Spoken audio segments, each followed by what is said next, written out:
Asal mula batu 7. Konon cerita hiduplah satu keluarga besar. Sang suami bernama Pudin yang sering disapa dengan Pak Pudin. Si istri bernama Endah yang disapa pula dengan Mak Endah. Pasangan suami istri ini memiliki 7 orang anak. Putra pertama si sulung bernama Dundung, putra kedua bernama Alim, putra ketiga bernama Sudin, putra keempat bernama Samad, putra kelima bernama Ladin, putra keenam bernama Somad, dan putra ketujuh si bungsu bernama Bahar. Semua anak mereka sangat patuh dan taat kepada perintah ayah dan ibunya. Rumah-rumah penduduk lainnya berada di tepi sungai. Rumah-rumah itu berjajar membelakangi pantai. Akan tetapi, lain halnya dengan rumah Pak Pudin. Letak rumahnya agak jauh ke dalam dan terpencil.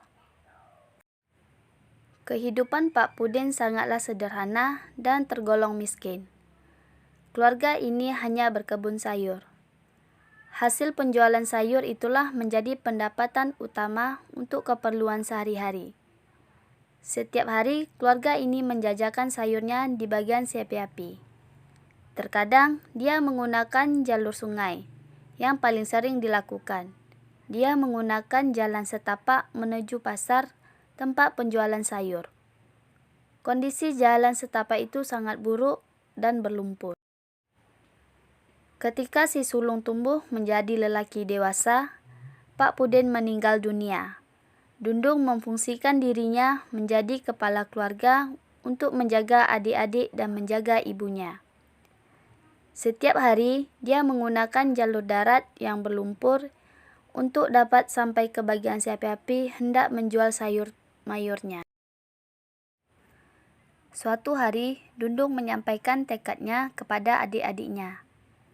Dia bermaksud hendak membuat parit di sepanjang jalan setapak yang sering digunakan untuk membawa sayur mayur.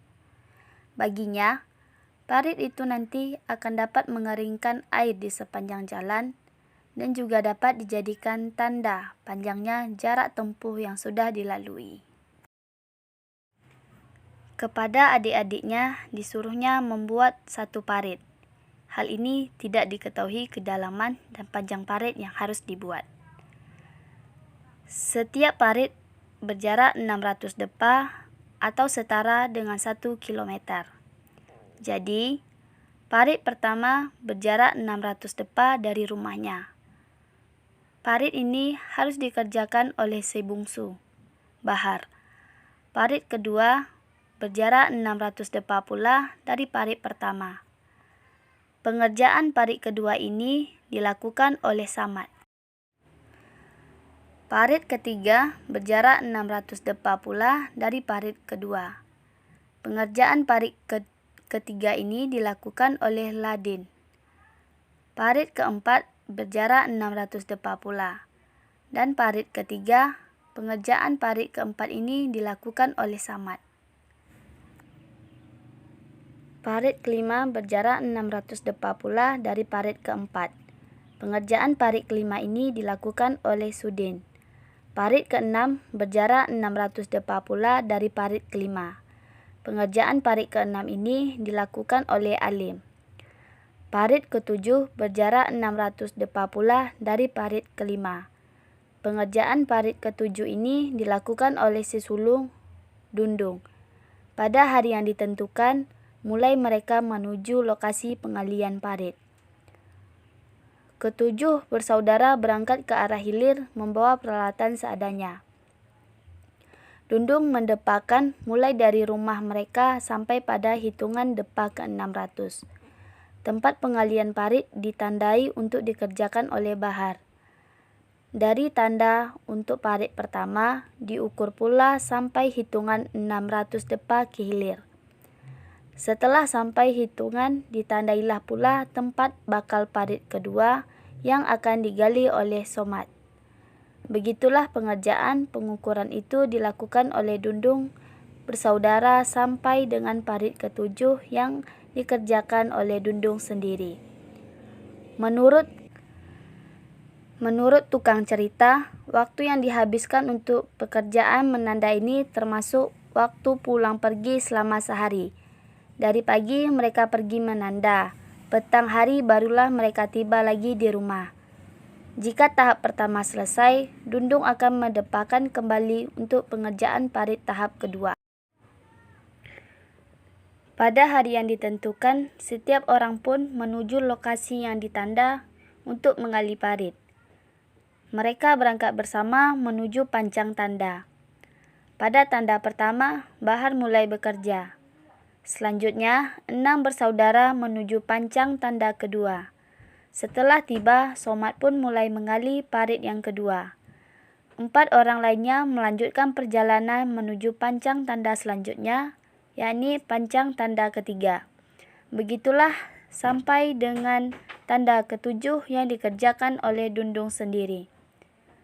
Tidak diketahui masa pengerjaan parit itu. Tidak diketahui juga kedalaman dan lebar parit yang digali. Juga tidak diketahui panjangnya parit. Apakah sampai ke sungai? Tidak ada cerita tentang hal ini. Hal yang pasti, setiap tanah yang digali menjadi parit itu posisinya tidak mengikuti jalur jalan atau arah utara-selatan, tetapi posisinya mengarah pada pantai muara Sungai Rokan. Pada tahap kedua, ketujuh saudara yang kompak itu pergi lagi untuk menanda, guna menggali tanah untuk membuat parit ke-8, dan seterusnya. Ketika sampai ke parit pertama, taulah mereka secara pasti bahwa jarak tempuh mereka sudah mencapai 600 depa. Begitu juga halnya ketujuh orang bersaudara itu sampai ke parit yang ketujuh. Mereka sudah dapat mengetahui secara pasti bahwa mereka sudah meninggalkan rumah sejauh 7 kali 600 depa, yakni 4.200 depa. Dari parit yang ketujuh bersaudara mulai mendepa lagi. Setiap kali mereka melangkah ke hilir untuk mencukupi hitungan yang ke-600 depa, ternyata mereka mendengar semacam bunyi seperti kokokan ayam dan banyak menjumpai pohon nipah. Kiranya pada hitungan yang ke-600 depa itu, mereka sudah sampai ke bagan Siapi-api. Katanya parit dekat terminal bagan Siapi-api saat ini. Begitulah. Orang-orang kampung juga ikut menggunakan jalur darat untuk menuju bagan Siapi-api. Di antara mereka, pengguna jalan rintisan 7 bersaudara itu, terdapat seorang bekas ABK yang pernah menginjakkan kakinya ke negeri jiran, yakni di Kota Tinggi, Johor. Mantan ABK inilah katanya yang mengganti istilah parit dengan istilah batu, meniru istilah yang digunakan di Johor.